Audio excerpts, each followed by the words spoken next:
ప్రజలకు ఇచ్చిన వాగ్దానాలను నెరవేర్చడానికి శక్తి వంచన లేకుండా కృషి చేస్తున్నాం.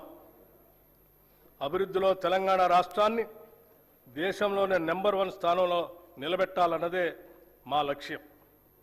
అందుకోసమే అహర్నిశలు శ్రమిస్తున్నాం. ఈ 2 ఏళ్లలోనే రాష్ట్రానికి రికార్డు స్థాయిలో పెట్టుబడులు తీసుకురాగలిగాం. ధీరోదాత్తుడు ఎన్నడూ తనకు ఎదురైన అవరోధాలకు బెదరుడు. అవరోధాలనే అవకాశాలుగా మలుచుకొని ముందుకు సాగుతాడు. మేమెంచుకున్న లక్ష్యాల వైపు అడుగులేయటంలో ఎన్ని అడ్డంకులు ఎదురైనా లెక్క చేయక ముందుకు సాగుతున్నాం.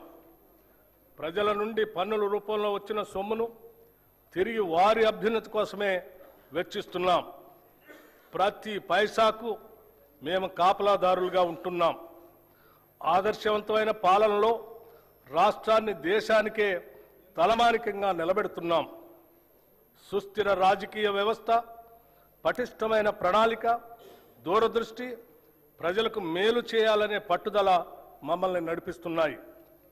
ప్రపంచ పరిస్థితులు ఏ విధంగా ఉన్నా తెలంగాణ ప్రజానికం పట్ల, వారి అభ్యున్నత పట్ల అత్యున్నతమైన చిత్తశుద్ధితో ఈ బడ్జెట్ని రూపకల్పన చేశాం.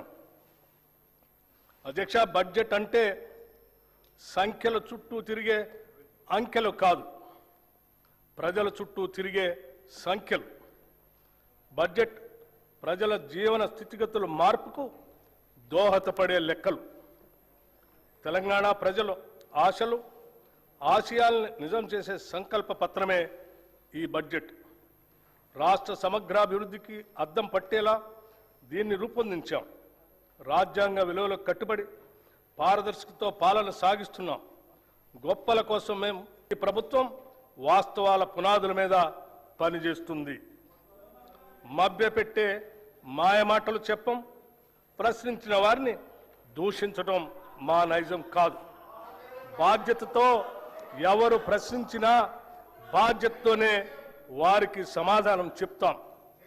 అది ప్రజల పట్ల, ప్రజాస్వామ్యం పట్ల మాకున్న చిత్తశుద్ధి. అనేక సవాళ్లు మరియు ఆర్థిక ఒత్తిళ్లను ఎదుర్కొన్నప్పటికీ తెలంగాణ రాష్ట్రం బూడిదలోంచి ఫినిక్స్ పక్షి మళ్లీ లేచినట్లు అభివృద్ధి దిశగా వడివడిగా ముందుకు సాగుతుంది. ప్రజల సంకల్పం, ప్రభుత్వ దృఢ నిశ్చయంతో రాష్ట్ర ఆర్థిక వ్యవస్థకు పకడ్బందీగా పునాదులు వేస్తున్నాం. ఈ బడ్జెట్లో రైతు సంక్షేమం, మహిళల సాధికారిత, యువతకు ఉపాధి అవకాశాలు, నైపుణ్యాలతో కూడిన నాణ్యమైన విద్య, ఆరోగ్యం, విద్యార్థులకు పౌష్టిక